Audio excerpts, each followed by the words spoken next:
Hola, ¿qué tal? ¿Cómo están? Bienvenidos al episodio 3 del podcast de Las Voces del Pueblo. El día de hoy pues, nos encontramos con la doctora Ángeles Huerta, su servidor Pablo Aguilar, de este gran movimiento de Voces del Pueblo, donde como cada domingo hemos estado platicando sobre los temas pues, que vienen siendo importantes del interés nacional.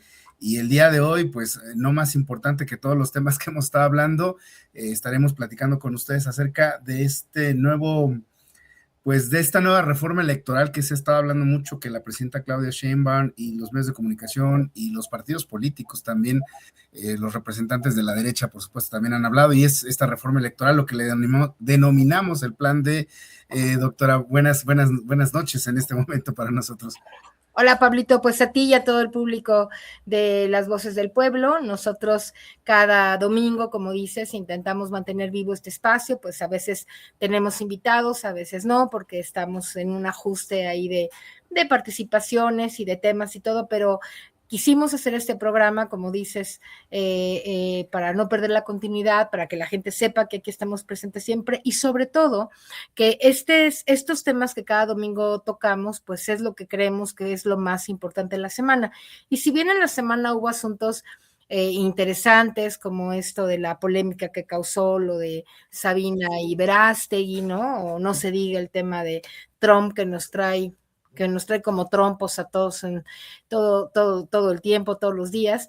Lo cierto es que un asunto que ha cobrado y cobra mucha relevancia para el pueblo de México, me parece a mí, es la posibilidad real de una verdadera reforma electoral.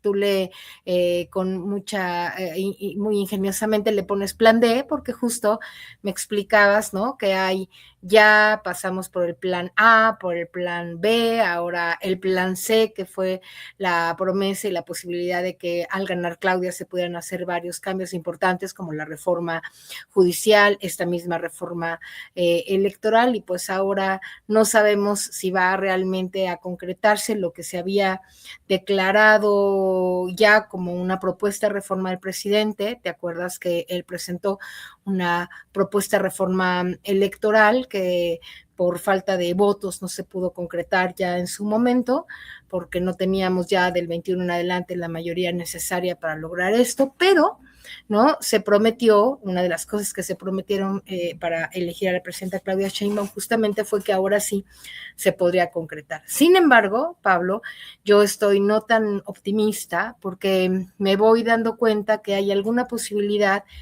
de que la gran reforma que los mexicanos en términos de una verdadera reducción al ingreso total de los partidos, porque hay como una confusión aquí, por cierto, ¿no? La gente se oye que hay un presupuesto para los partidos, pero la gente tendría que saber que también hay un presupuesto para el INE, que también hay un presupuesto para las elecciones y que hay varios presupuestos otorgados todos, ¿no?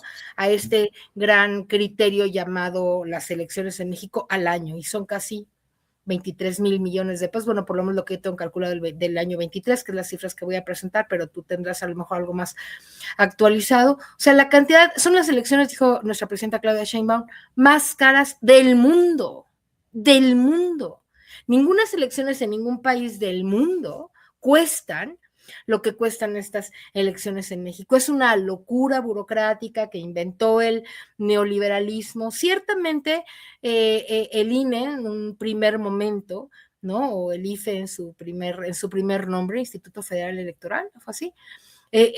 Tenía, sí, la vocación, ¿no? Primigenia de poder combatir las lógicas de fraude electoral que por tanto tiempo han perseguido a la patria mexicana. Sin embargo, muy rápido, el Instituto Federal Electoral en sí mismo, ¿no? Se convirtió en un elefante blanco, gastalón e inútil, que de todas maneras legitimó el fraude electoral del 2006, el fraude electoral del 2012.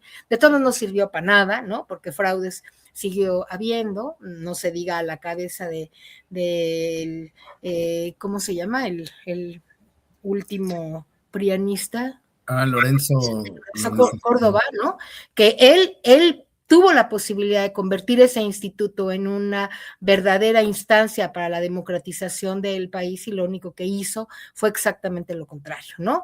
Fingir y actuar como si el Instituto Federal Electoral o después Nacional Electoral fuera realmente una instancia pro democracia, antifraude, y lo único que hizo fue avalar, digo yo, legitimar, justificar la existencia de brutales fraudes electorales. El del 2006, pues el peor de todos, aunque en el 2012 también apareció otro fraude, ¿no? Los dineros, ¿te acuerdas? Toda esta cosa de los dineros trampeados y todo lo que ya la gente puede recordar. Entonces, hasta este momento, solamente en el 2018 y en el 24, porque ya en el 24 pues ya había un instituto por lo menos con alguien diferente a la cabeza, pero en el 18 ganamos, Pablo, porque la gente votó de más a sabiendas de que, de más quiero decir en más cantidad y nadie faltó a las urnas, a sabiendas de que la posibilidad de que se implementara un fraude electoral era altísima, como ya había ocurrido en el 2006 y en el 2012, ¿no? Y logramos vencer,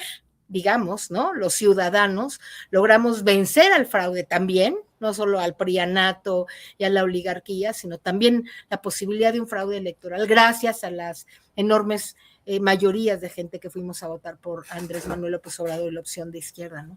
Sin embargo, y en el 24, bueno, pues ya digamos que algunos de los cambios que se hicieron, nada radical, como tú lo sabes, pero algunos consejeros y la propia consejera presidente, pues logramos un instituto electoral que por lo menos para el 24 y para las intermedias no se prestara tanto, ¿no?, a la posibilidad de un fraude. Pero fuera de eso, Pablo, la deuda de la izquierda, de Morena con el pueblo, de realmente darnos un sistema electoral barato, digno, confiable, etcétera, sigue casi, te lo digo sinceramente como lo pienso, casi tal cual lo esperábamos desde el 2018. No sé qué es lo que tú opinas respecto a este tema, porque podemos abordar primero como la generalidad, ¿no? Para dar el contexto y luego ya platicamos en específico de la reforma electoral de brevemente del presidente, la que no se hizo y la que no tenemos que platicar demasiado,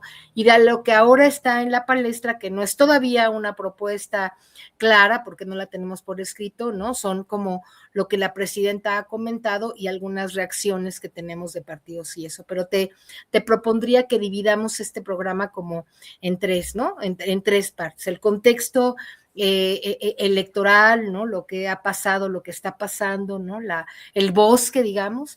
Después ver cómo no se pudo concretar. Andrés Manuel la verdad tuvo muchas cosas que hacer muy importantes y yo creo que una de las que no se pudieron hacer por diversas razones, entre ellas porque perdimos la mayoría de las cámaras de diputados en el 2021, pero algo que no se pudo hacer fue esta reforma y ahora la promesa de una nueva reforma que parece que tendrá que estar o que se mira como un plan de ella medio descafeinado por la presión justo de los partidos en alianza con Morena. Pero si quieres vamos por partes, como Jack the Ripper, mi Pablito, adelante.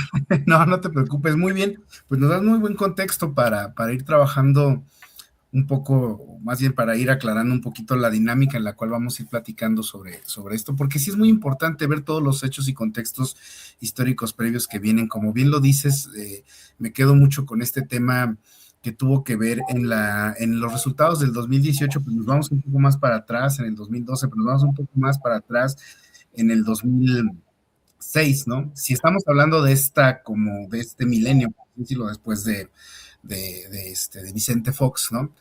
En este nuevo instituto que poco a poco nos vendían en los medios de comunicación y la propia propaganda gubernamental como el logro ciudadano, ¿no? Lo decíamos el gran logro ciudadano parecía, ¿no? Así es, que por fin las elecciones no eran calificadas por el propio gobierno, por fin la Cámara de Diputados no se calificaba a sí misma la elección, que esto era un triunfo de la democracia, y lo mismo que hizo el neoliberalismo, y de cualquiera, PRI-PAN, o sea, el PRIAN realmente, lo mismo que hicieron con otros institutos como el IFT, como la Comisión Reguladora de Energía, etcétera, era vendernos la idea de que eran organismos autónomos e independientes que no tenían intereses, cuando los mecanismos de elección de consejeros, de magistrados, se me olvida cómo se le llamaba también en algunas otras salas de algunos otros institutos, eran elegidos finalmente políticamente y terminaban siendo cuotas del gobierno y de partidos políticos, y no existía realmente una independencia, ¿no? Era vamos a decirlo con todas las palabras que yo creo que son el atole con el dedo que le daban a la gente, decir, no, es que Lorenzo Córdoba, por ejemplo, por ponerte un ejemplo, ¿no? Es que Lorenzo Córdoba es totalmente independiente, es un ciudadano que viene de la academia, etcétera, y lo estamos viendo, ¿no? Lo que hizo después de salir a quitarse las vestiduras, perdón, esa máscara que traía, finalmente siempre estuvo del lado del neoliberalismo, del lado del partido, de los partidos del PRI y del PAN, y las elecciones de 2006 se presenta este gran fraude que dio posterior nacimiento a las movilizaciones que hicimos cuando se hizo el cierre de Reforma, etcétera, porque se generó un fraude que, si bien él no estaba todavía al frente del Instituto Nacional Electoral, ahora más recientemente era el Instituto Federal Electoral, si bien él no estaba al frente de él, pero bueno, de alguna forma este instituto ya cada vez estaba dando estas señales de responder a intereses muy particulares al gobierno en turno, en este caso al gobierno del PAN, a través de Fox, que hicieron toda la intervención para que Felipe Calderón pues tuviera esta espuria forma de llegar a la presidencia de la República. Totalmente fraudulenta, ¿no? Y totalmente fuera de los... Creo que se fundó en 1990 y luego, ¿te acuerdas que, bueno, no te acuerdas porque tú creo que ni habías nacido, Pablito, pero bueno, se fundó en 1990, estuvo Gutiérrez Barrios, que fue el secretario de Gobernación, y después hubo una intención de ciudadanizarlo con la presidencia de este gran periodista hidalguense, ¿cómo se llama? Granados Chapa, Miguel Ángel Granados Chapa. Hubo la intención, nosotros incluso tuvimos un movimiento en su momento que participamos y le decíamos que se hiciera esto de la huella digital desde entonces, ¿no? Para ver si se podía automatizar un poco el proceso. Finalmente no logramos nada. Un grupo de académicos que entonces luchábamos justo por el tema de la automatización y ciudadanización del proceso, y muy rápido, después de Miguel Ángel Granados Chapa, ¿no? Se empezó a vivirse la decadencia de este instituto, hasta que yo creo que firmó su total alianza con la oligarquía bajo la presidencia de Córdoba, ¿no? Ahí los tienes, tenías a Traifet, recuerdo yo que en las credenciales del lector veía yo a Traifet. Así él firmó algunas, sí. Sí, estuvo Traifet, estuvo José Waldenberg, estuvo Luis Carlos Ugalde, que ahora que se volvieron asesores ya de la derecha, ¿no? Bueno, del PRI, del PAN, de los partidos, no, o sea. Y van a hablar en estos movimientos de María Rosada, etcétera, cuando trataron de copiar los colores del INE, haciéndose pasar por ciudadanos, pero es un golpeteo directo a la izquierda y al progresismo mexicano, apoyando a la derecha. Desde que estaban trabajando en el INE, ¿no? O sea, todo el proceso que legitimó los fraudes, la decadencia de ese sistema oligárquico neoliberal, ¿no? Que parecía y fue fuerte mientras ellos estuvieron un poco, porque legitimaban, te digo, ¿no? Se dedicaron como a justificar toda esa andanada de políticas neoliberales terribles y que afectaron al pueblo de manera tan terrible, hasta que, bueno, pues junto con sus fraudes, un movimiento que fue creciendo, ¿no? Sobre todo desde que Andrés Manuel fue primero el alcalde de lo que entonces era el Distrito Federal, el jefe de gobierno del Distrito Federal. Exacto, sí. Y después el jefe de gobierno, perdón, sí, y después en el 2006 y 2012 este tema de los fraudes y lo demás. Y yo creo, Pablito, que podemos caminar, ¿no? a recordar y a decir cómo para Andrés Manuel era un tema, no solamente porque nos habían hecho un fraude en el 2006 y en el 2012. ¿Tú te acuerdas de todo ese movimiento de... En 2012 el fraude a lo mejor ya no fue numérico, pero fue tú lo viviste como diputada federal, y ahorita te explico por qué lo viste como diputada federal, lo recordamos, fue una cosa de que, si numéricamente es cierto que no se había logrado, es porque se había permitido una serie de trampas, una serie de compras del voto, con estas tarjetas de Monex, con una serie de anomalías e irregularidades que simplemente... Perdón, el ilegal apoyo a Peña Nieto, Pablo. Así es, ¿No te totalmente. acuerdas? Entonces, esto generó un desincentivo muy fuerte para la gente que votó y por eso en 2012, de alguna forma, el fraude sí se genera en el momento en el que no se invalida una elección con tantos elementos fraudulentos que hubo, precisamente como platicamos, cuando tú fuiste diputada federal, se logró documentar, por ejemplo, que el uso de templos para hacer actos proselitistas y la autoridad electoral simplemente lo dejó pasar, ¿no? Esto hubiera Nosotros, sido... lo que estás diciendo es que, perdón, nada más para explicarle al público, nosotros en el 21 fuimos víctimas de un monumental fraude electoral aquí en Naucalpan y lo documentamos con 1000 páginas casi de pruebas, ¿te acuerdas? Así En es. donde la diputada, la candidata diputada que se oponía a nosotros por el PAN, que ganó por 300, dice que ganó por 300 votos, en realidad, ¿no? Había hecho campaña en templos, ella es cristiana, además hermana del que había, de un panista, ¿no? Que había sido aquí presidente municipal.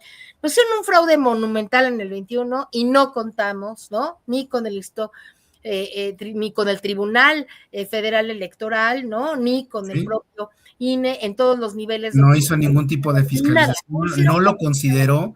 Cuando otras elecciones se tiraron en Guanajuato, por ejemplo, yo lo recuerdo porque estudiamos mucho en esa ocasión, tu caso y otro caso que se presentó, me parece que en Veracruz parecido, que también se metieron a unas iglesias a hacer cosas, que otras elecciones las tiraron simplemente porque la fotografía del flyer del candidato venía un templo atrás circunstancialmente y le tiraron la elección, ¿no? Y en nuestro caso ella había ido al templo, adentro del templo había repartido publicidad. Bueno, el INE, el IFE entonces y el INE de ahora no solamente no sirvieron para nada, pero lo grave, Pablo, lo que yo, qué bueno que llegaste a este punto, pero quiero apuntar desde el hecho gravísimo de que a pesar de que Andrés y todo el grupo ya de Morena y de la Cuarta Transformación llegaron al poder, nosotros como diputados, etcétera,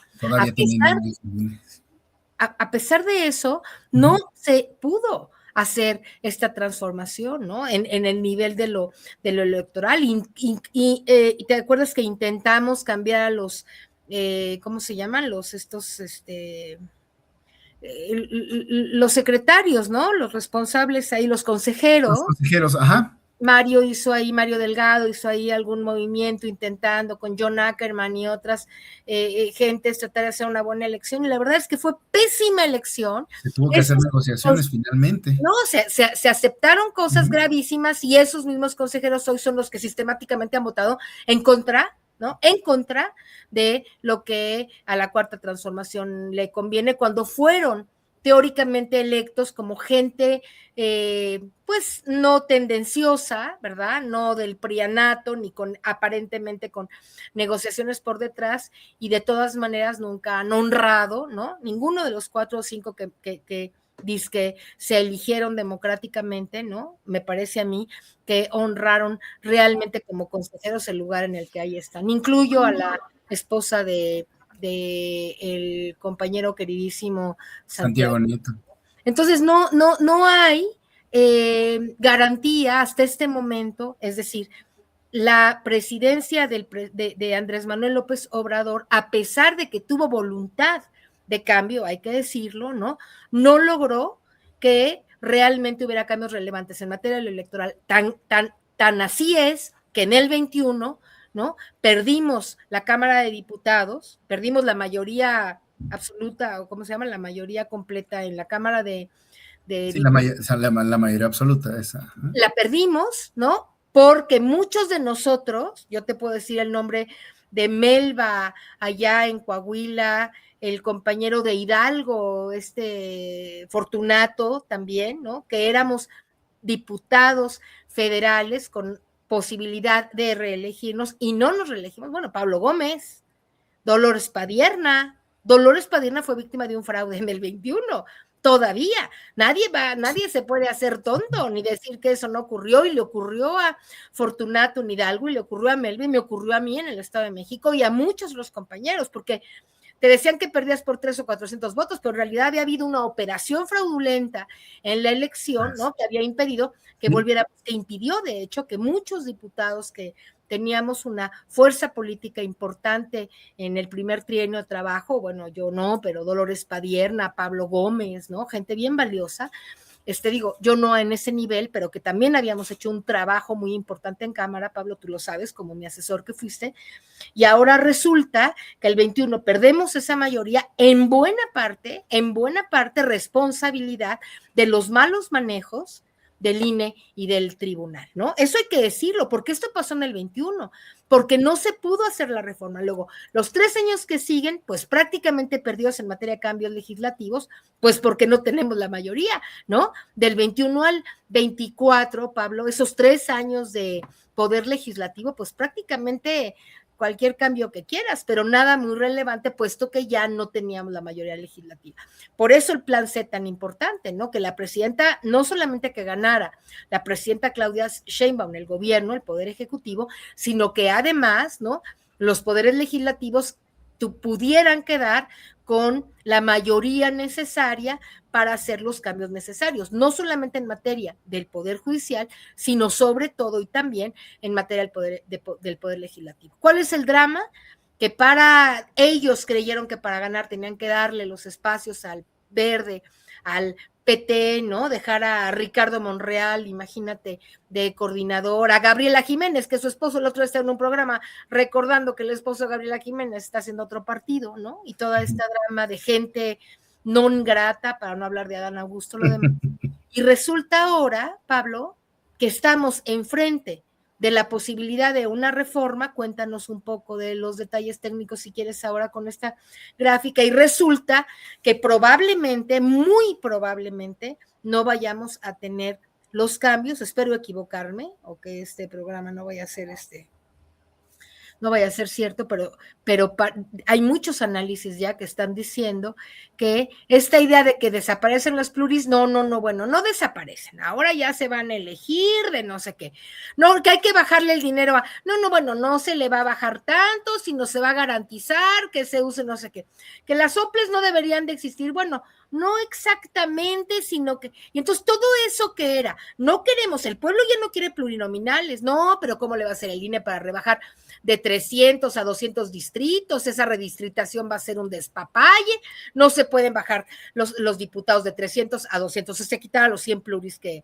¿son 100 o 200 pluris? De los 500 diputados en total. Son 200. Son 200, son 500 diputados federales en total, de los cuales 200 son plurinominales. Implicaría hacer un movimiento, ¿no? En materia de distritación, Pablo.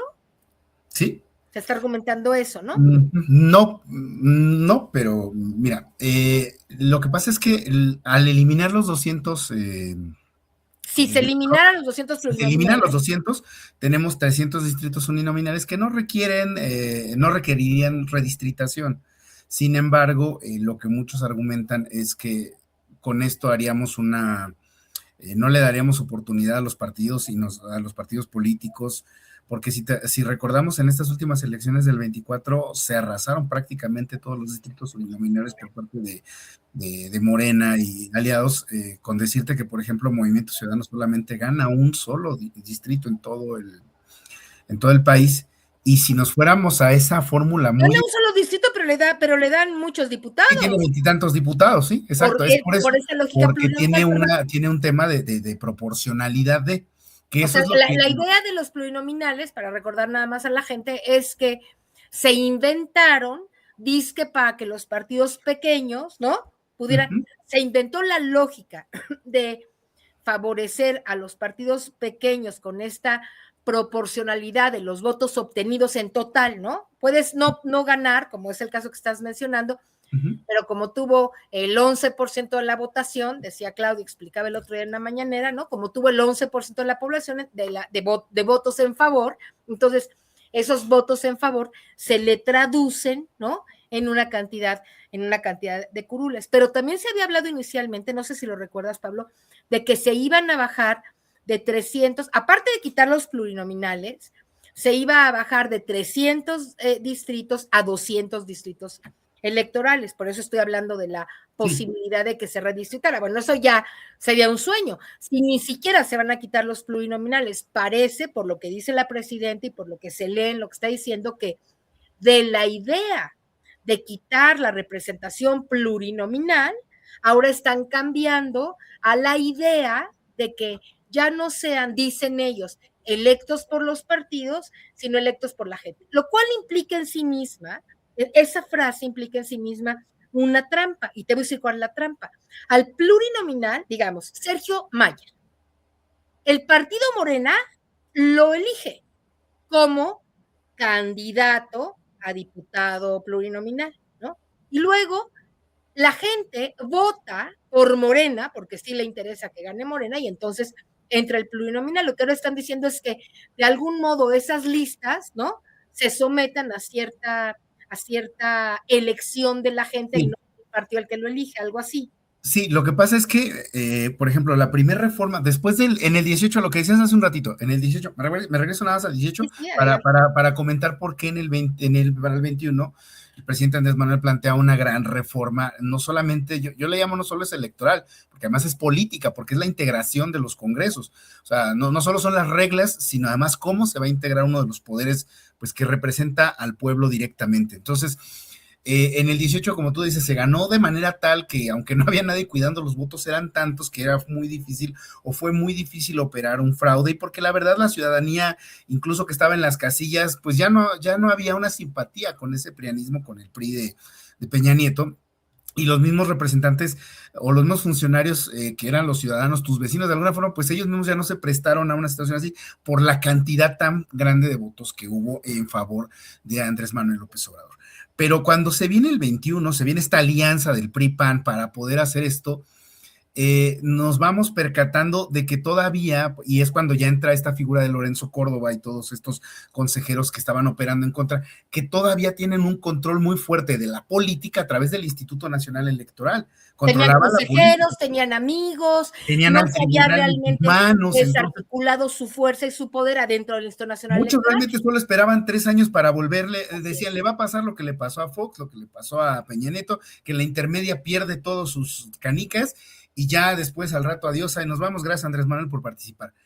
Al darse cuenta de esto, prenden los focos rojos en la situación de que sí nos hace falta llegar más allá de las grandes reformas estructurales. Una de ellas era la política, y es donde empieza a participar Pablo Gómez. ¿Por qué menciona Pablo Gómez? Porque Pablo Gómez finalmente fue quien maquinó esta primera reforma o proyecto, y es quien está Andrés y actualmente. Pablo, porque Uh-huh. Andrés Manuel y Pablo era diputado conmigo, éramos diputados juntos, ¿te acuerdas? Sí, Y sí.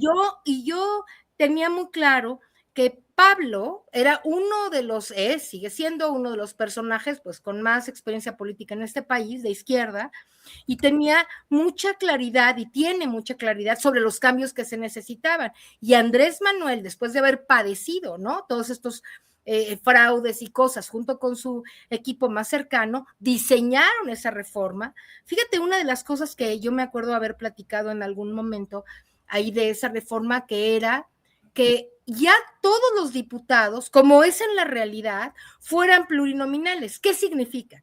Los partidos, Pablo, eligen a los candidatos de todas maneras y te dan a tole con el dedo diciendo que tú los eliges. Si te ponen de candidato a ti o a Juan o a Pedro, pues tú, y toda la gente es pro morenista, pues vas a ganar tú. O sea, el partido elige a quién va a ganar, ¿no? La única cosa es que tú o el candidato en turno contiende contra el del PRI y el del PAN, pero el del PRI y el del PAN también son electos por el, es una farsa decir que los elige la gente. Pues para mí es una farsa, porque a ti te elige el partido, a ti candidato del distrito 24 de Naucalpan, te elige el partido político, y ese electo es el que va a competir con el del PAN contra el del PRI. Entonces, Pablo Gómez lo que decía, y Andrés, es dejémonos de la farsa de que la gente es la que elige cuando en realidad es el partido que elige, que haya, es el que elige, que haya una lista de candidatos y que entonces la gente vota por Morena, vota por el PRI, vota por el PAN, de acuerdo con la lista que hay ahí. ¿Te acuerdas que eso era una parte de la propuesta?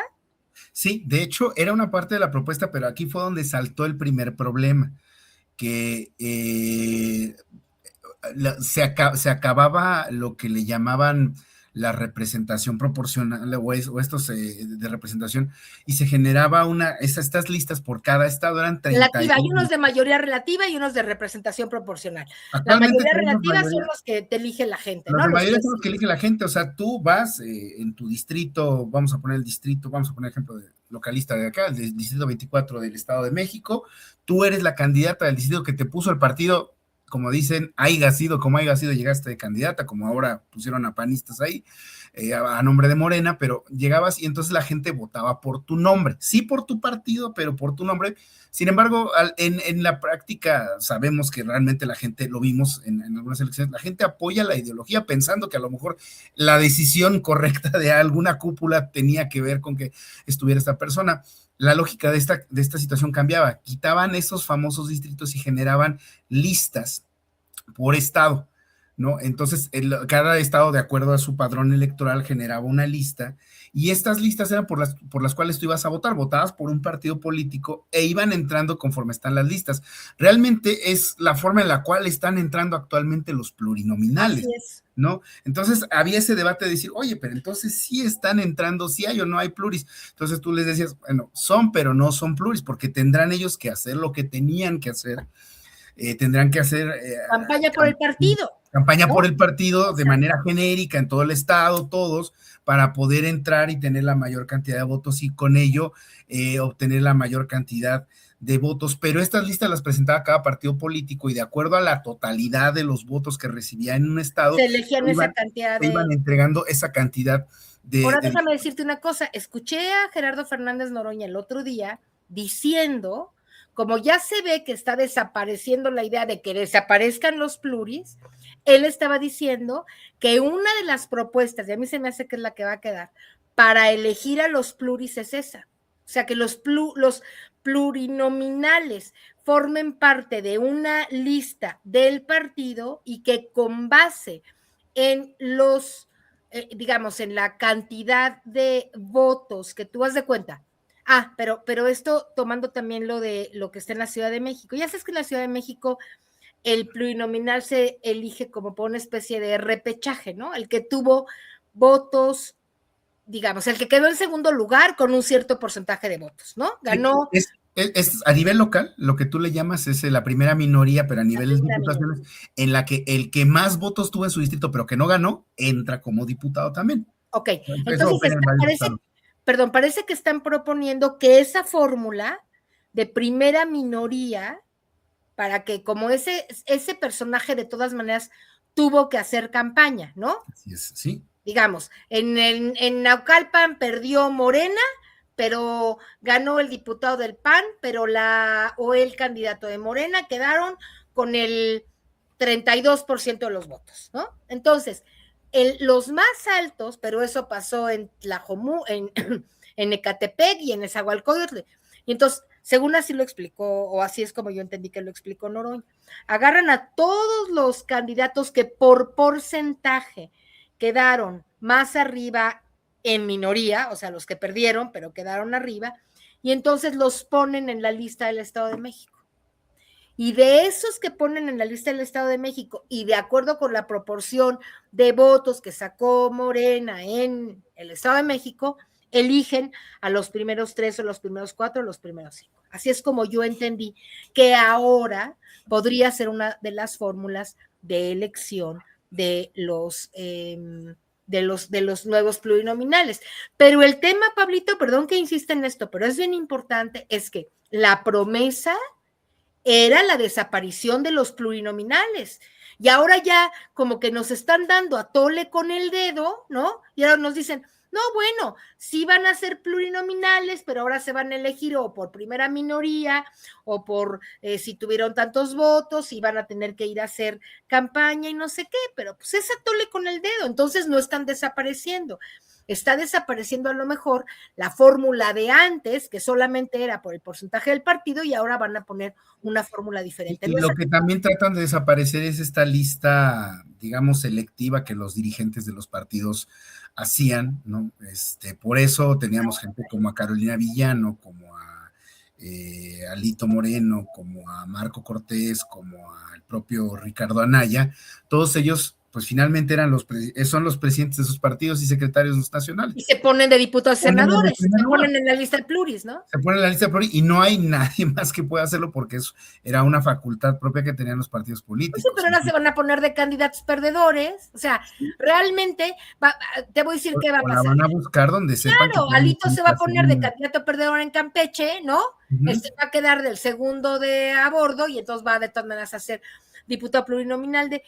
Si sigue habiendo la fórmula de plurinominales, van a encontrar la manera, ¿no? Ahora el presidente del partido, Ricardo Anaya, bueno, Ricardo es senador, pero uno que sea diputado, se va a poner de candidato, ¿no? En el lugar en donde la posibilidad de ser minoría, segunda minoría, sea grande, y entonces de alguna manera van a buscar. Estamos en la era de los datos, para poder identificar dónde puedes ir. Pues para ellos ya nada más necesitan meterlo en gráficas de Excel, analizarlo con inteligencia artificial, movilizar a las bases que tengan. ¿Cuál es el distrito que más posibilidades tengo para ser diputado local o diputado federal, ¿no? ¿En qué distrito de Chiapas? Bueno, vamos a ponerte un ejemplo. En Colima, Baja California Sur, solo son 2 distritos. Nosotros en Naucalpan o en Ecatepec tenemos 5, en Naucalpan tenemos 2, hay como mucha más competitividad.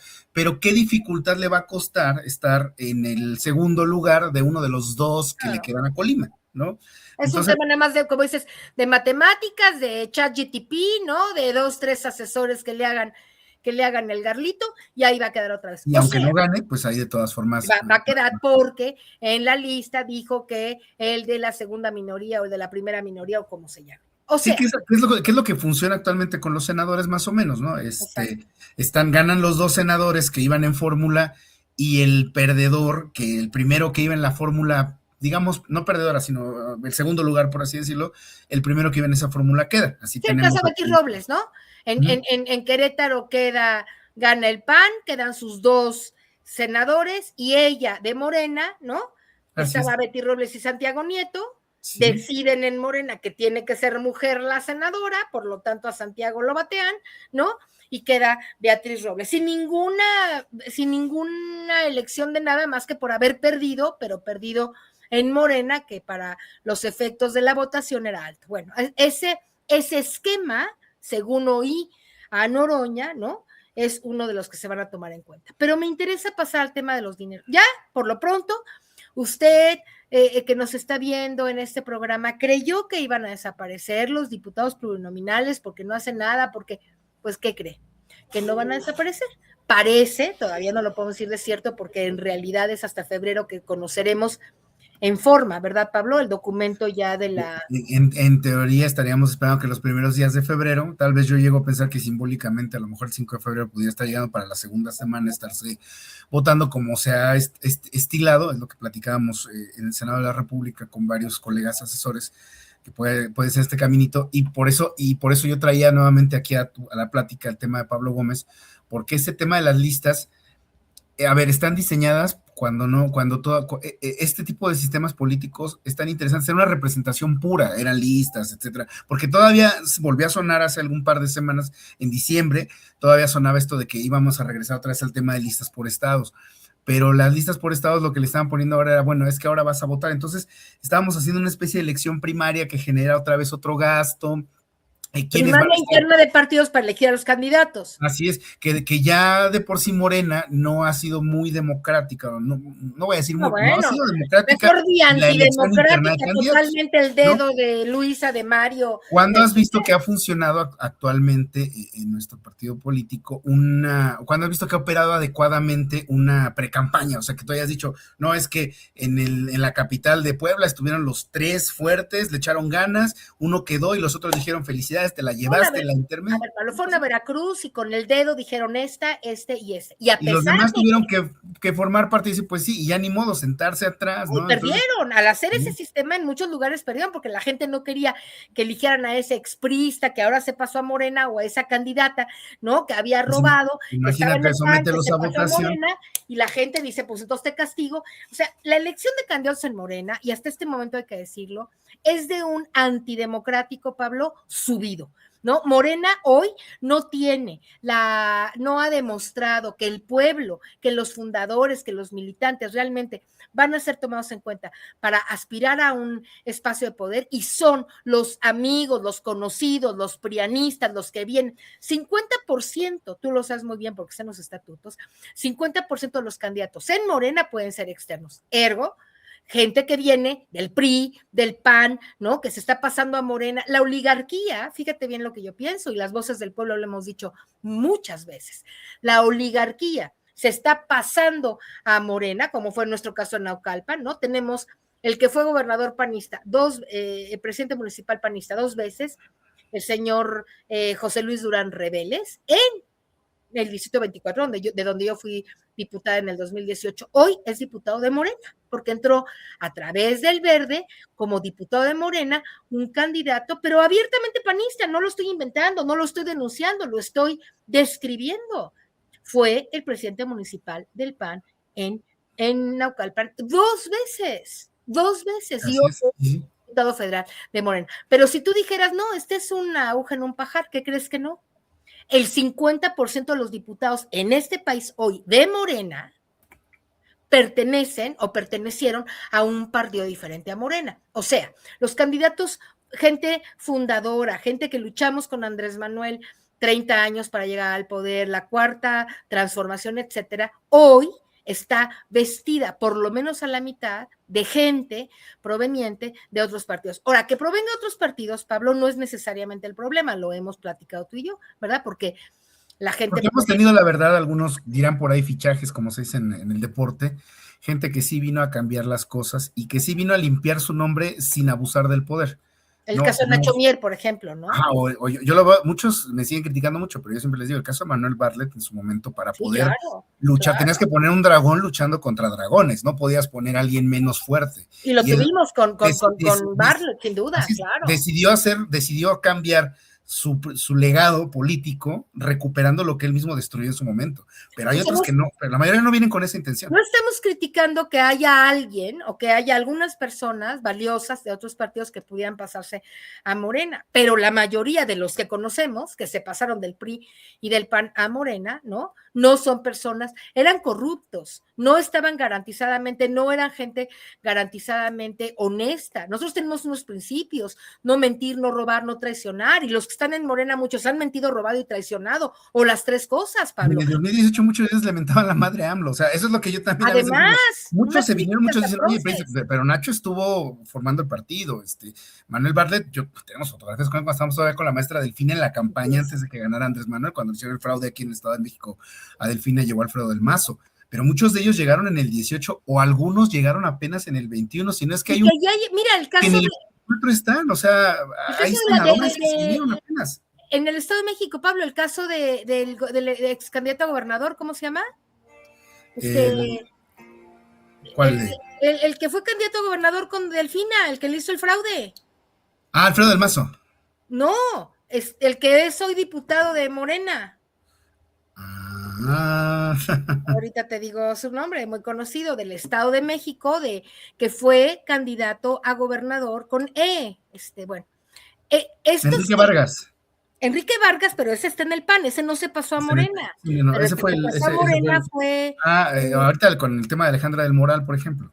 El tema de Alejandra del Moral, gravísimo, ¿no? Sabemos que Alejandra del Moral hizo fraudes, tiene antecedentes de corrupción y la nombran, si no diputada federal, la nombran funcionaria, alta funcionaria, no es cualquier funcionaria, es una funcionaria de alto calibre, ¿verdad? En la Secretaría de ¿cómo se llama? En Relaciones Exteriores. Bueno, lo que te quiero, dime quién fue el candidato del PRI cuando la maestra Delfina perdió.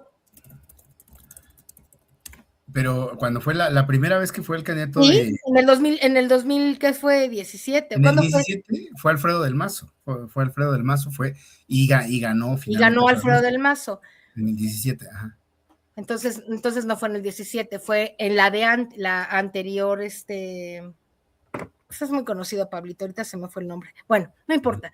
El chiste es que esos que pertenecieron al prianato, que fueron candidatos, ¿no? Los traen a Morena de diputados, de funcionarios, como si, porque entrar a Morena ya les limpia la cara, ¿no? Bueno, pero no solamente ese es el problema. Quería yo pasar al tema, Pablo, del dinero. Fíjate el tema de los dineros. Te mandé una gráfica, bueno, el que es texto, si lo quieres poner ahí, porque quiero nada más decirle a la gente los rubros para los cuales se le asigna dinero público a las elecciones, porque la gente cree, algunas personas que yo conozco creen, que nada más es dinero para los partidos. No, fíjate que no se gasta el dinero nada más en partidos. Fíjate, hay gastos de campañas, hay actividades específicas, hay el dinero que se le da a los partidos cada año, de todo el dinero que ya no salió aquí completo, pero son para partidos nacionales, para actividades ordinarias del INE, ahí se dan, en el caso del 23, fíjate, para los partidos nacionales, solo para partidos al año, se le dan 6,000 millones de pesos para los 6 partidos que hay. En el 23 se le dieron. Luego, hay otras que se llaman actividades ordinarias. Para actividades ordinarias se dan otros casi 7,000 millones de pesos. Luego, para campañas, los partidos ya tienen dinero, sí, pero como este año es electoral, además, le vas a dar para sus campañas otros 3,000 millones de pesos, además de los 6,000, casi 7,000 que ya repartiste. ¿Cómo crees? Y luego, no vaya a ser que haya algunas actividades específicas que se necesitan manejar, y como si no tuvieran dinero, les das otros casi 200 millones de pesos. En total, las cuentas dan cerca de 20,000 millones de pesos que se gastan en estos procesos electorales, cuando hay campañas más, cuando no hay campañas menos al año. ¿Tú crees, Pablo, que es justo que en este país de la transformación, aquí estaba yo poniendo lo de total de partidos nacionales, sí, ¿no? Para actividades, lo de abajo, ¿no? Ahí. Estos son ejemplos de montos del 23, ¿no? Entonces tienes los partidos nacionales, tienes actividades ordinarias, otros 6,000 millones de pesos, campañas de los partidos, cada vez que hay campaña hay que darles otros 3,000 millones. Y entonces, ¿qué es esta locura, Pablo? ¿No? De que casi 20,000 millones de pesos, tú tienes el total de cuánto se le dio en estos rubros en total en el 25. Ahí está. Esto es nada más para partidos, ¿no? Ahora, el 23 eran 6,000 y tantos millones. Ya subió el financiamiento solo para partidos políticos, lo que se distribuye entre los 3 partidos. Pero no estamos aquí contemplando los gastos del INE, no estamos aquí contemplando los gastos de campañas. Entonces, cuando ya ves los gastos de campaña y lo que se le da al INE y lo que se le da en cosas, además se da mensualmente, ¿a quién crees que le dan el dinero, Pablo? Alito, en el PRI. Sí, claro, para el INE son 14,000 millones, para el INE son 14,000 millones. Nada más para el funcionamiento del INE. Nada más para el funcionamiento del INE. 14,000 más 7,000. Más 7,700 que le van a dar. Estos son del año pasado, pero para este año son 7,700 millones. ¿Qué es eso, Pablo? O sea, ¿cómo puede ser, no? Que la gente vea esto y lo recuerde. Nosotros, como cuarta transformación en el gobierno hoy, Pablo, no podemos seguir aceptando que se le esté dando a los partidos políticos y al INE esta cantidad de dinero. Es una locura, es una locura. En este sentido, la reforma electoral tan sobada de la que se ha hablado, tiene que actuar. Ahora, ¿cuál es el problema? Ya lo escuchamos en La Voz de Monreal.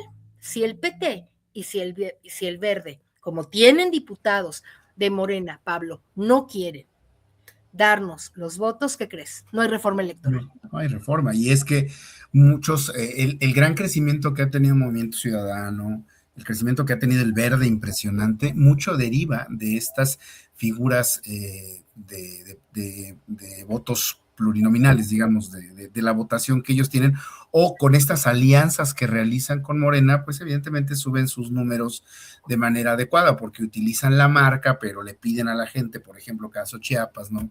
Por poner un ejemplo, Chiapas tenía a través del Verde un control muy fuerte políticamente. Cuando lo pierden, pues cuando se unen a la marca Morena, pues vuelven a recuperar el control, pero siguen siendo los liderazgos fuertes del Verde, los que Chiapas llegan a controlar. A nivel local, digo, a nivel federal hay otra cosa, hay otra cosa diferente en el estado de Chiapas, pero a nivel local han crecido mucho y la situación aquí o la preocupación, como tú dices, es que cuando se vienen este tipo de reformas tan profundas y tan importantes, estos votos pues obviamente ya los empiezas a tener condicionados. Ya lo condicionaron abiertamente, además. Ajá, ya dijeron, el Movimiento Ciudadano en su momento ya dijo que abiertamente se va a cerrar, y el Movimiento Verde. pero espérame, los votos de Movimiento Ciudadano no nos importan porque son de otro lado. Estoy hablando de los votos del Verde y del PT. Y el Verde también ya de alguna forma ha trascendido, que han tenido reuniones donde han dicho abiertamente, por lo menos en el Senado de la República, que no, por supuesto. Que si les bajan el recurso, no le entran, ¿no? Así es, porque es una bolsa millonaria completamente. Claro. Y el PT se lleva 800, no 1,000 millones, pero 800, 700 millones de pesos al año que el profe Anaya tiene, ¿verdad? Para poder repartir ahí a la sobrevivencia de su partido. Y el PT se lleva más de 1,000 millones de pesos, digo, el Verde.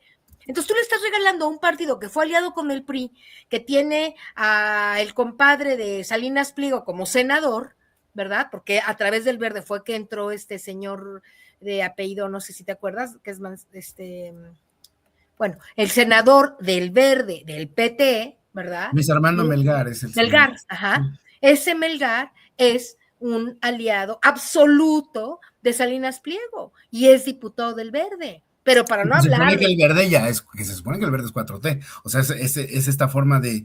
Nada más lo suponen, no sé quién, Citlali, que fue la que les dio o quién le dio los espacios al Verde. O sea, la única que lo supuso fue ella, porque todo el demás pueblo ya sabe que el Verde y el PT tampoco, ¿verdad? Aunque tiene un poco más de perfil de izquierda, tampoco se va a negar, pero que no son partidos que han estado realmente en la lógica de una cuarta transformación, en la manera en como lo ha planteado Andrés Manuel, que es no mentir, no robar, no traicionar, etcétera, ¿no? Y entonces les dan esta cantidad de espacios, les dan esta cantidad de curules, ¿verdad? Que por unidad, como dice Noroña, ¿no? Que la unidad, y pues sí, la unidad, pero ahorita que necesitas unidad para una propuesta de reforma electoral realmente profunda, a ver si no acabamos, ¿no? Con unos recortitos así, fíjate, ya tenemos lo de las listas del pueblo, no se está operando, eligen a sus candidatos de dedo y la gente misma, ya lo vimos en Veracruz, ya lo vimos en Durango, etcétera, no está funcionando y a la gente no le está gustando. Ya vimos el tema de los dineros, que es gravísimo y que no está realmente tampoco haciendo una, hasta donde ahorita ha aparecido, ¿no? No parece que va a ser una reducción realmente relevante, por ejemplo, a la mitad o a la tercera parte del dinero que se les da a los partidos. Y tampoco se van a quitar las pluris, aunque se va a cambiar la manera de elegir esos candidatos. Pues en estos tres temas, no sé si tienes otro tema, pero en estos tres asuntos, Pablo, de reforma electoral profunda, si queda parecido a lo que estamos diciendo ahorita, no estamos viendo realmente nada relevante de lo que al pueblo se le ha prometido. Pues mira, hay una cosa que yo creo que también es importante decir, no hay muchos candados, por lo menos no se vislumbra muchos candados. Esperemos que sí vengan, como lo decíamos antes de iniciar el programa. Aquí pues estamos hablando de algo que todavía no tenemos en las manos. Todavía no sabemos, eso es información de deseos que se pudiera tener, pero por la hora nadie ha debatido el tema del financiamiento privado hacia los partidos políticos, que es muy importante. Ahorita está prohibido, ¿no, Pablo? País. No está prohibido si es financiamiento de particulares, no es como en Estados Unidos que te puede, Hewlett Packard, HP te puede dar dinero, Twitter si quiere, puede pagarle dinero a sus candidatos, ¿no? Pero como todo está muy transparente y las elecciones en los Estados Unidos son un sistema es bastante diferente a lo nuestro, lo permiten, pero para que haya transparencia, para que la gente diga, este es el candidato de Elon Musk, no es el candidato demócrata, no, es el candidato de Elon Musk. Aquí también diríamos, es el candidato de TV Azteca, es un telediputado, telesenador, no es, si hubiera esa transparencia, entonces lo hacen se hace a través de particulares, ¿no? Pero los topes de gastos son bien relativos, ¿no? Son bien complejos, o sea, te dan financiamiento, vamos a poner un ejemplo en cifras abiertas, ¿no? Te dan 300,000 pesos de gastos de campaña, pero el tope son 4.5 millones de pesos, ¿no? Entonces dejas que las elecciones puedan ser compradas por alguien y más, y la fiscalización de los recursos además tiene que ir más allá, entonces son cosas que todavía no no están bien estudiadas, nos estamos yendo como por una cosa más de cambio de términos, de venderle a la gente, es que ya no va a haber dinero para partidos, pero bien lo decía Noroña, y yo lo recuerdo mucho, fue muy criticado en 2018, pero yo estuve apoyando un poco esto que él decía, porque él le decía, no, es que ya no hay que darle dinero a los candidatos, a los partidos, a nadie ya, que paguen sus propias campañas, y entonces corres el riesgo precisamente de que cuando Juan Pueblo quiera ser candidato, pues no va a tener un solo peso para hacer campaña, más que lo que pueda juntar entre familiares y amigos. Y cuando llegue el empresario, que hay muchos que tienen ganas de llegar y te dicen ellos, no, es que son empresarios, ellos ya no quieren robar. Por supuesto que no es que no quieran robar, vienen con la intención de hacer negocios de la política. A lo mejor no quieren sacar de la bolsa que tiene el ayuntamiento, pero quieren que las empresas de sus amigos sean multimillonarias. Entonces no quitas ese problema. Entonces había un debate interesante que decía Noroña, decía, vamos a revisar con cuidado, porque originalmente la figura de financiamiento tiene que ver en igualdad, en igualar las oportunidades, pero él decía, es que a quiénes vamos a poner de candidatos y un tema así, y además no debemos de cuidar el dinero de fuera que llega, etcétera. Entonces, porque también hay un riesgo, todo el mundo lo ha hablado, tú lo sabes muy bien, ¿no? El tema de que de por sí ya está metido en algunos, se escucha, ¿verdad? En algunos espacios, qué peligro que si además van a dar dinero, pues ya prácticamente sean sus candidatos, ¿no? Los que puedan tener acceso a... sí, Ese es un ahora sí riesgo que, muy grande, que existe de todas maneras, den o o no sea, dinero. claro, ya existe, pero imagínate que le cierras la llave de financiamiento público, pues entonces el que no tenga, pues el que tenga para pagar, está hablando de empresarios, pero tiene razón, hablamos de la delincuencia organizada, del narcotráfico, etcétera, que O sea, tienen por son supuesto. riesgos graves, ¿no? Si no se Uh cuida muy bien este tema de los dineros, Pablo, -huh. hay riesgos graves. Ahora, el riesgo más grave, por lo pronto, para que quede totalmente descafeinada la propuesta de Claudia, que le ha bajado un poco al debate y que todavía no, y que digo, a las impugnaciones, ¿no? Dice todavía no hay nada terminado, se van a seguir haciendo, ha habido ya muchos foros en Cámara, como tú lo sabes, se van a seguir haciendo los foros y tal, pero lo que yo pienso es que el principal problema es que si se baja el PT y el verde, ¿no?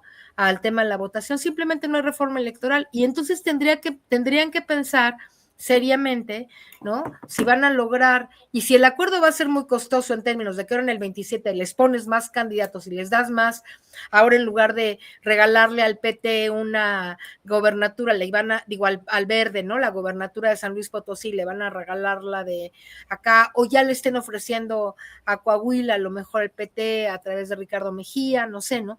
Que haya este tipo de negociaciones que como todos sabemos las hay, ¿verdad? Aunque no hay que hablar de ellas, pero es claro que le van a tratar de ofrecerles algo, incluso alguien está pensando que puede ser Baja Sur también, ya sabes que están allá los Agundes con muchas posibilidades, dado parece que hay un muy mal gobierno del profesor Víctor Castro y entonces los Agundes han tenido ahí una potencia electoral, según me dicen nuestros enlaces de Voces del Pueblo allá de Baja California Sur, y entonces a lo mejor les ofrecen, ¿no? Por lo menos La Paz o por lo menos alguna ciudad allá grande, ¿no? Digamos, a ganar, o la misma Baja Sur, y entonces o Coahuila, que no creo que entreguen Coahuila, pero que dejen que Coahuila gane, no es que entreguen, sino que dejen que Morena gane en Coahuila. Están poniendo puras perfiles, hay mucho descontento en Coahuila, como seguramente tú lo sabes, muchísimo descontento, porque los candidatos que están poniendo ni representan al verdadero morenato, ¿no? Ni están realmente en una lógica de poder ganar, más que Ricardo Mejía, que está en el PT, hoy es diputado federal del PT, y entonces a lo mejor por ahí hay una negociación, pero el peligro de que baje ¿cómo se llama? De que pueda bajarse esos partidos y si les recortan mucho dinero o si les impiden seguir imponiendo y poniendo a sus propios candidatos que no son necesariamente proclives a la 4T, pues se corre el riesgo de que no voten, Pablo. Así es como está un poco el escenario. Vamos cerrando, cierra si eres con tu idea, pero lo que yo siento es que hay un grave riesgo de que esta reforma electoral a la que le habíamos puesto tanto empeño para que fuera realmente una radical forma de modificar ya tanto dinero a los partidos, tantas prerrogativas para los plurinominales, tanto espacio para los partidos satélites, ¿no? Que terminan, como en este caso, siendo el fiel de la balanza, en lugar de que eso se esté en una lógica de transformación profunda, ¿no? Ahora parece que va a haber que moderar la profundidad de los cambios, pues para que estos partidos quieran votar, lo cual sería realmente lamentable. Yo deseo no tener razón, espero que me esté equivocando en todo lo que digo y que para febrero nos den una gran sorpresa. Que podamos hacer una fe de ratas de todo este programa. Buenísimo, ¿no? De todas nuestras ideas, pero lamento pensar que, vamos a ponernos a tu servidor que le toca estar de repente también ahí al frente de los debates en el Senado de la República, o en su momento cuando fuiste diputada, o después que yo me quedé un ratito más todavía en Cámara de Diputados. Sabemos también la dificultad de la negociación, por supuesto, porque estamos haciendo, es una reforma, insisto, profunda, es una reforma importante. De gran calado. Exacto, pero el problema es que se está basando en simplismos económicos. Y digo simplismos, o sea, es un tema complejísimo el dinero, pero me refiero, se reduce una cosa, en vez de hablar de la verdadera representación, en vez de hablar de temas democráticos, en vez de empoderar al pueblo, el debate y la negociación se está dando en el dinero, se está dando en la cantidad de poder político, y nos seguimos olvidando del poder del pueblo, seguimos dejando atrás todo eso, y las decisiones de todos aquellos que repartían regeneración y que tocábamos puertas y que nos dormíamos ahí en Reforma, etcétera, pues siguen estando en un debate por otro lado, ¿no? Mientras el debate central está en cómo se reparte ese gran pastel que se llama presupuesto, pero ni siquiera enfocado en realmente hacer una democracia. O sea, el costo democrático del país, como lo dijo la presidenta, es fuertísimo, y nos hace falta inversión en la educación política de las juventudes de ahora, porque la educación política de ahora es a través de redes sociales, a través de candidatos tiktokeros, es el influencer. Ahora ya ser político tiene que ser una copia de ser influencer para poder entrar en la conciencia de los jóvenes. Entonces, hay una gran responsabilidad de los que estamos luchando de este lado de la izquierda en tratar de encontrar la manera de que los jóvenes que simpatizan con estas ideologías puedan comprender esa diferencia, porque solo así podríamos hablar de reducir dinero, de convertir la política en debates en vez de campañas llenas de espectaculares y grupos musicales haciendo shows. O sea, lo que sabemos que es cara porque hay mucha lana que se queda, y es cara porque necesitan gastar mucho para darse a conocer. Pero es cara también, Pablo, porque no hay una voluntad. Mira, el tema de la elección de candidatos, y yo con esto cierro, porque además es una información que le quiero dar al pueblo. Nosotros, los fundadores, militantes, simpatizantes de Morena, no estuvimos de acuerdo con que a los que se eligieron para ser los representantes de los comités estatales en el 2022, ¿no? Se quedaran hasta el 2027, porque como tú sabes, en Morena tiene que haber este recambio de los responsables, se llaman consejos estatales, ¿no? Los consejeros estatales y los estatales que tienen que estarse recambiando cada 3 años, ¿no? Y que no ocurrió en el periodo de Mario Delgado, porque también se alargó hasta después de la elección del 24, y otra vez, ¿no? Ponen a los mismos representantes estatales, a muchos se van a quedar hasta el 27, y los militantes impugnamos eso ante el tribunal. Primero escribimos una carta a Luis Alcalde, al Consejo de Morena, diciendo, oye, esto no está bien que se queden los mismos, pues que haya, si están diciendo que este es un partido democrático, pues que haya democracia y que se vuelvan a elegir a los consejos estatales y hasta que se elijan a los consejos municipales para reactivar y reavivar la vida democrática de Morena. Escribimos una larga carta, se la mandamos a Luis Alcalde, se la mandamos a la presidenta de México, ni una contestación. Pero además de que no hacen ninguna contestación, imponen en un consejo ahí medio raramente realizado que se queden estos actuales consejeros hasta el 27. Entonces impugnamos ante el Tribunal Federal Electoral, Pablo, ¿no? Y vamos y hicimos una impugnación formal, muchos militantes de Morena hicimos, oye, tiene que haber un recambio de los consejos estatales. ¿Y qué crees que acaba de pasar en el Tribunal Electoral? El señor Batis, no el Batis que está en el Tribunal de Disciplina, sino el que está en el Tribunal Electoral, que por cierto no sé si son parientes, pues se apellan igual, ¿no? Agarra el caso, nosotros argumentamos, fuimos directamente, dijimos, es que este recambio habla de la posibilidad democrática del partido, nos están diciendo que es un partido democrático y resulta que otra vez como Reyes, ¿verdad? Deciden que se quedan hasta el 27, porque aquí es una cosa como de Reyes, ¿no? El fisgón acababa el tercer año, acaba el tercer año, no, pero otros 3 años, ya lleva 7, no, y ni 6, 7, y no hay vistas de que eso cambie. Genaro Villamil lo agarran para 3 años, bueno, 6, no, pues ya lleva con Claudia otro, y así. Y entonces se sienten como reyes, ¿no? Nosotros construimos y estamos en favor de un proceso, de un gobierno democrático en donde haya recambios, espacios y posibilidades para que los militantes y muchos tengan o tengamos más posibilidades de participar, y resulta que son los mismos y los mismos además con poder económico, con decisión, hacen lo que quieren y etcétera, etcétera. No vamos a entrar en eso, pero con lo que quiero concluir es el Tribunal Electoral, Pablo, otra vez decide en contra de la militancia y dice, bueno, pues el Consejo de Morena dijo que se queden otros de aquí a finales de la elección del 27, pues que se queden. Y ya, y todos los demás nos quedamos así como el chinito, ¿verdad?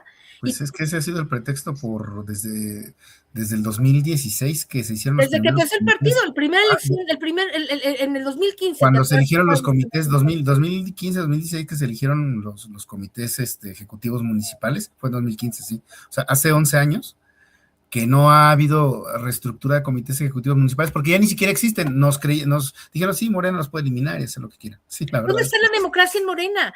Un partido que no tiene recambio en los municipios, Pablo, que no tiene recambio en los estados, que son los mismos apuntados por el dedo, amigos, unos de Mario Delgado, los otros amigos de Luisa. O sea, ¿qué es esto? ¿Dónde está la democracia? Peor que, o igual, ¿no? A lo mejor que lo que estaba pasando en el PRI o en el PAN, en cierto sentido, no tan peor, es que pero ellos lo tenían regulado, ellos de alguna forma, el PAN en sus estatutos tienen una manera que ellos respetan, que no implica a la militancia, pero ellos lo aceptan así, ha sido sus reglas toda la vida, o sea, ¿no? no somos Nosotros capaces. tenemos unas reglas y no las No estamos somos cumpliendo. capaces de cumplir con nuestras propias reglas, no somos capaces de democratizar el partido, Pablo, ¿no? Y ahora parece que no vamos a ser capaces que la boca se me haga chicharrón, como dice Vicente, que por cierto mañana lunes estoy con Vicente Serrano, ¿no? Que la boca se me haga chicharrón, pero parece que tampoco va a haber la posibilidad de una reforma electoral de gran calado. Entonces, votamos, queremos una cuarta transformación, los militantes de siempre, de CEPA,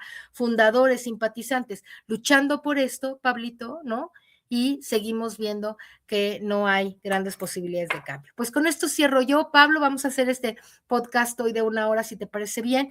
Le pedimos a la gente, pues que lo vea, que le dé un like, de todas maneras tú vas a hacer unos reels y feeds para que la gente se vaya enterando, pero creo que es importante que vayamos, nos ayuden a crecer esta comunidad, Pablo, de las voces del pueblo, porque entre más gente haya y reclamemos y tratemos de impedir que la oligarquía se vuelva a meter en el poder a través de Morena y que realmente se tomen en cuenta los candidatos del pueblo y que el gobierno esté sensible a las peticiones que el pueblo estamos haciendo. Le llevamos a la presidenta un pliego petitorio de 8 puntos que tampoco hemos recibido ninguna respuesta y se lo llevamos también a Morena porque 5 son para Morena, 3 para la presidenta, para el gobierno.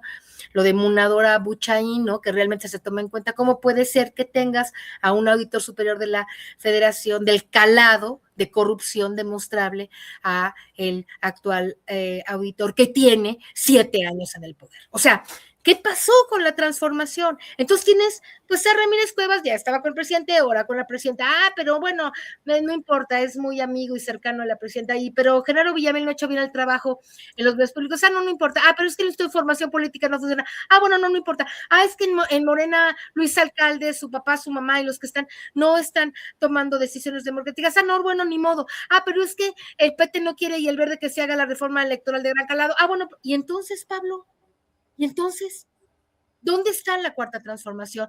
¿Dónde está el ofrecimiento? Y ¿sabes qué? Que si la gente se reúne como en estas organizaciones, como tenemos lo de Voces del Pueblo, pues hay posibilidades, no sé si tú lo piensas así, de que haya un poco más de presión para que el gobierno pues ya no esté en una lógica de que ni los veo, ni los oigo, ni los pelo, ni los conozco, ni me importan, sino que sí volteen un poco a ver y digan, bueno, aquí hay unas voces del pueblo sabio, como nos llamó Andrés Manuel López Obrador, tonto el que crea, ¿no? Que el pueblo es tonto y que ya se voltee de una vez por todas a vernos y que digan, pues sí, vamos a integrarlos en las listas del pueblo, vamos a considerarlos para los espacios de representación popular, o sea, que haya un poco de reacción, ¿no, Pablito? ¿Qué piensas tú? Sí, creo que es un deber moral incluso que tenemos para continuar, si nos costó muchísimo a trabajar esto, ¿no? Hay mucha gente que habla del obradorismo de hace 10, 15, pero hay gente que ha luchado desde el 88 en este movimiento que es de Voces del Pueblo, hay gente que ha luchado años, yo de manera particular y personal, como comercial personal, pues estaba yo encontrando por ahí estos sitios de internet que en 2003 para apoyar a Andrés Manuel López Obrador cuando todavía era jefe de gobierno. Y lo peor que podemos hacer es bajar las manos, ¿no? Es decir, bueno, pues ya, ni modo, se lo llevaron y vamos que se quede Monreal, ¿no? Que se queden los monrealistas con Zacatecas. Ah, bueno, la esposa de Gallardo en San Luis, pues ni modo, que se pues ya quede, ni ¿no? modo, ¿no? Que Ah, pues siempre ya ni tiene modo, ¿no? siempre tenemos que ser esa voz, esa conciencia que debe de estar, y que seguramente en algún momento dado gente como Claudia Sheinbaum, precisamente la presidenta, proviene de estos movimientos, entonces, Ella sí por eso, sabe.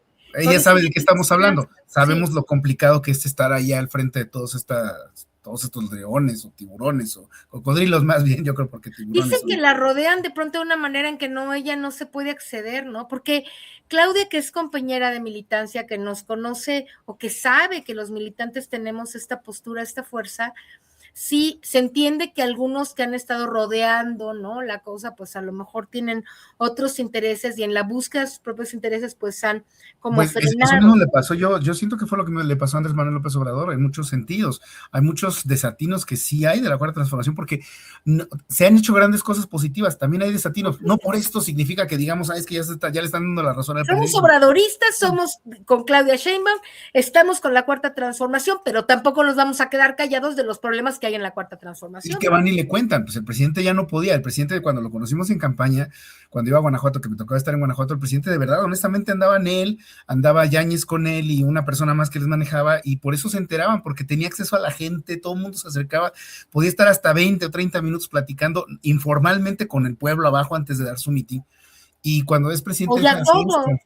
Y ya dejó de hacer esto cuando es presidente porque la misma investidura presidencial y las responsabilidades le dificultaban. Qué feo que se acercó mucha gente que busca descarrilar, por eso te digo, por eso nuestra responsabilidad es seguir denunciando, seguir hablando, seguir haciendo pues estas circunstancias, porque algunos espacios por ahí siempre habrá nombres y personas, incluso ahorita con la propia presidenta, ¿no? Si hubiera habido algún otro de los que andaban postulándose ahí, pues a lo mejor ya hubiera estado más fea la cosa, pero todavía hay una esperanza con la presidenta que proviene de esta lucha también.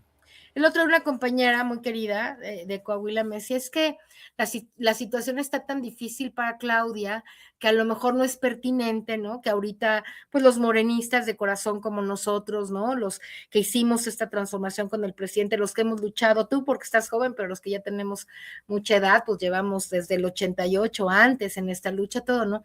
Me decía, ¿quién sabe si este momento no sea pertinente por los problemas de orden geopolítico que tiene Claudia, etcétera, ¿no? Yo le decía, es que nosotros estamos aportando, te voy a decir en qué sentido. Si la oligarquía que estuvo en el poder quiere recuperar el poder a través de que ya vio que en Morena hay huecos y espacios para regresar, los únicos que podemos impedir esto, además de nuestra querida presidenta, obviamente, si nos quiere escuchar y oír lo que le vamos a decir respecto a quiénes son los candidatos en muchos lugares, es ella y nosotros, el pueblo, ¿no? El pueblo sabio, que bien dijo Andrés, somos quienes tenemos que estar en activo en todos los lugares, Pablo, trabajando para que estos oligarcas que están en una lógica de regresar ahora vestidos con piel de oveja guinda, ¿verdad? Y haciéndose los que son los buenos diputados federales del Estado de México, etcétera, y de todos los lugares, y de esos que ahorita están en esta lógica tramposa de ofrecer, ¿no? Ayuda y de decir que ahora sí son de la cuarta transformación y tal, cuando apenas estuvieron en el PRICO haciendo unos actos de corrupción monumentales, que la gente los dejemos pasar, Pablo, es un error, es un problema, ¿no? Y Y si creo... esto tiene que ir en contra de nuestras propias cuestiones partidarias, pues lo vamos a seguir haciendo desde la vía de la legalidad, desde luego, pero la legalidad que también nos permiten ellos hacer. No decía el presidente cuando tomó protesta, no me dejen solo, sin el pueblo no soy nada. Ese llamado sigue siendo para ellos que están allá arriba, ¿no? O sea, no podemos dejarlos ahí. No podemos callarnos, Pablo. Mira, hemos recibido mucha presión, seguramente tú lo sabes, ¿no? Bueno, hay presión de arriba, nos tienen callados, nos tienen bloqueados en los medios de comunicación, ¿no? Erubiel Ávila es el nombre del actual diputado que tú seguramente sabes que Erubiel Ávila... Sí, el que fue gobernador, es que no fue candidato con Delfina, pero era el Tienes gobernador. razón, el Digamos. gobernador, Sí, cuando ya iba a el ser, bueno, que operó el que hizo el a Mazo. fraude, Sí. ¿Quién operó el fraude? Pues fue Rubiel Ávila. Hoy es diputado de Morena, Pablo. Hoy es bueno del Verde, a través del Verde, pero es diputado de Morena, ¿no? Entonces, si tienes este tipo de personas, van a hablar de Lavalle, secretario de Finanzas, van a hablar de Mayer, en fin, ¿no? Hay una lista, es tan grande la lista de cientos, ¿no? A niveles locales y federales, que ya es muy grave. Entonces yo le decía a la compañera, no es que nosotros no queremos molestar a Claudia, sabemos que Claudia está la compañera presidenta Claudia Sheinbaum, para ser respetuosa, ¿verdad? Está en una dinámica de trabajo político monumental, pero si algo necesita ella son las voces del pueblo, porque ¿quién va a impedir que estos oligarcas, ¿no? Como por ejemplo Rubiel Ávila, la mujer esta de la que hablábamos del Estado de México, la que está en la Secretaría de Relaciones Alejandra del Moral, y etc., un listado de 100 personas que le podemos dar sin problema y que lo tenemos listo y preparado para que ella lo vea y lo conozca, que ha sido recaudado por todas las voces del pueblo, todos los estados de la República que tenemos información. ¿Cómo es posible, no, que ella... me decía Yamilé, ¿no? Es que de Coahuila, me decía, es que ella está muy ocupada. Le dije, pero es que ella, al mismo tiempo, como dijo López Obrador, la mejor política externa es la política interna, Pablo. Y si en la política interna no se está haciendo lo propio, por ejemplo, para la selección de candidatos, pues el drama puede ser mayor, ¿no? Entonces, es importante lo que estamos diciendo, porque la gente que está oyendo este podcast necesita saber que las voces del pueblo somos una corriente de pensamiento crítico del morenato, tanto del partido como de las partes del gobierno, que hay muchas que están haciendo un trabajo extraordinario, pero muchas otras, Pablo, en donde todavía hay muchas áreas de oportunidad, como dicen por ahí. Y nosotros queremos ser esa voz, ¿no?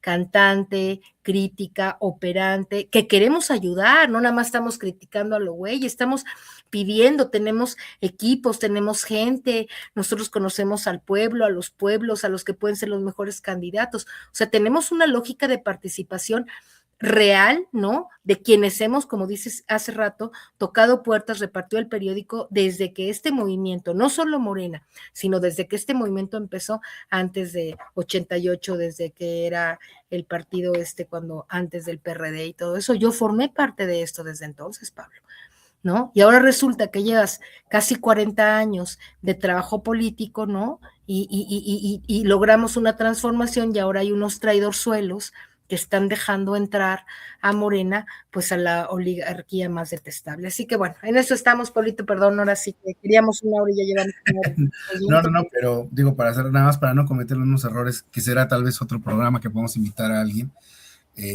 los errores que se cometieron en Chile, en Argentina, en Ecuador, en Bolivia, que esas luchas que vienen de muy atrás, entraron nuevas personas que después las descarrilaron para que la derecha volviera a tomar el control. Porque tenemos una derecha muy potente, Pablo, lo estamos viendo. Y mundialmente organizada.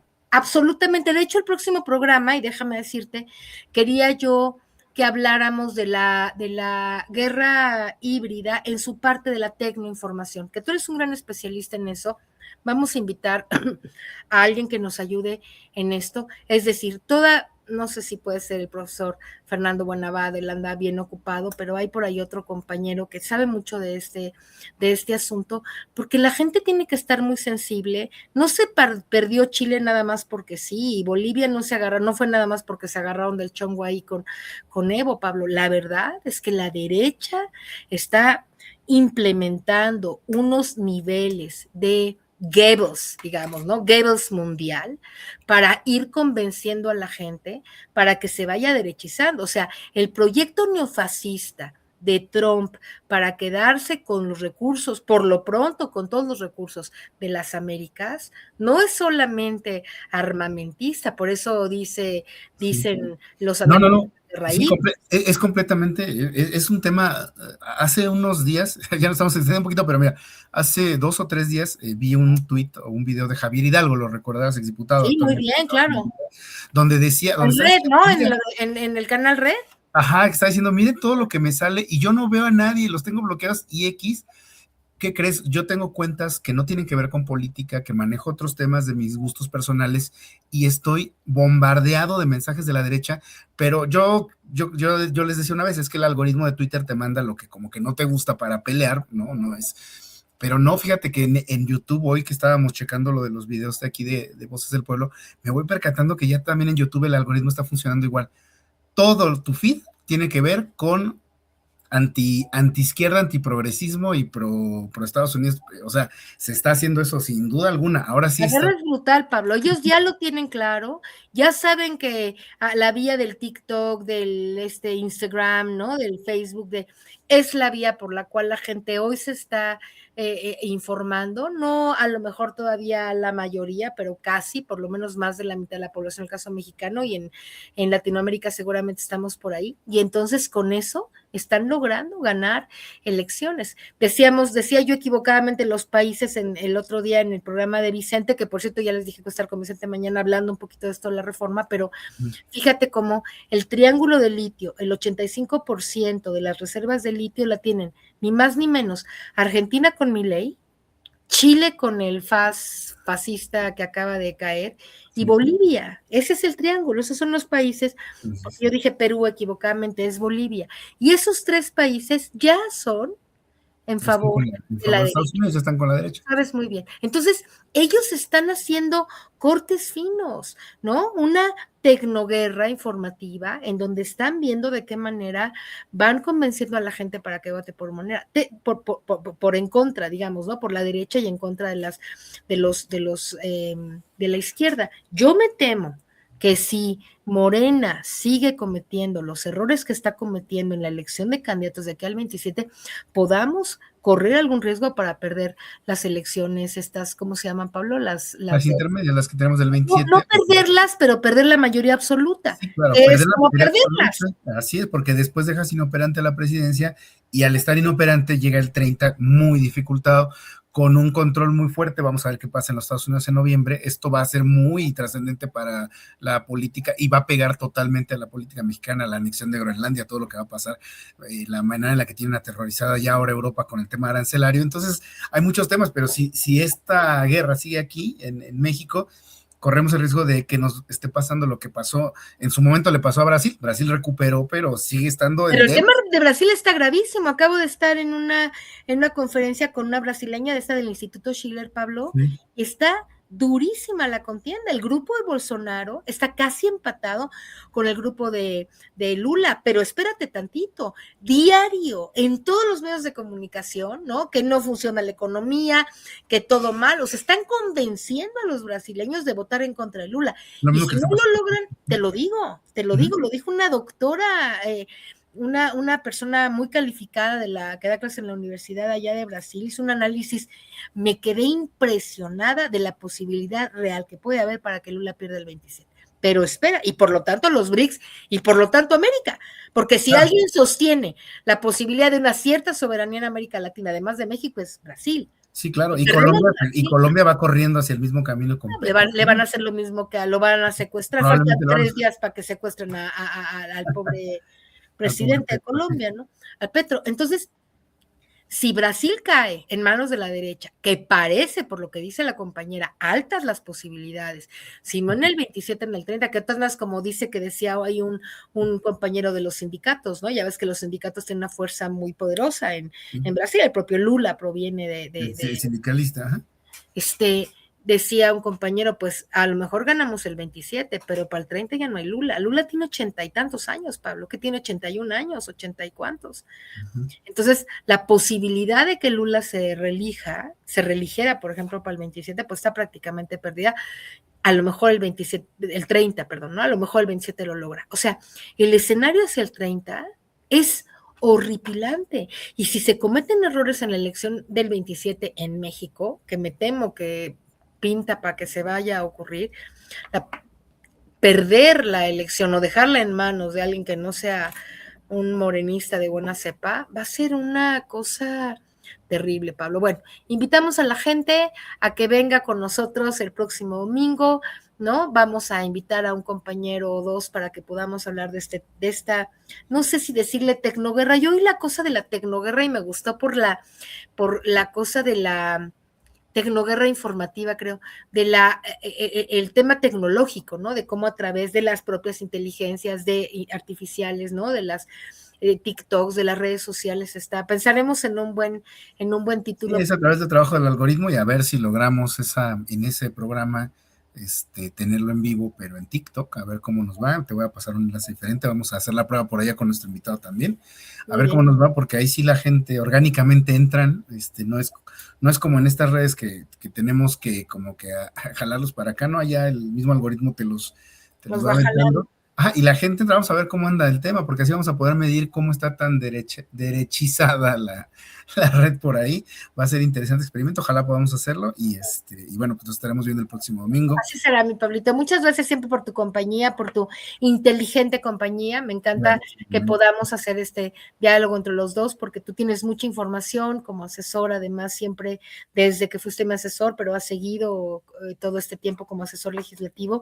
Tienes mucha información muy importante que complementa muy bien lo que podemos decir. Y bueno, vamos pensando en invitar más gente para que nos ayuden a ampliar esta charla. Pablito, te agradezco mucho.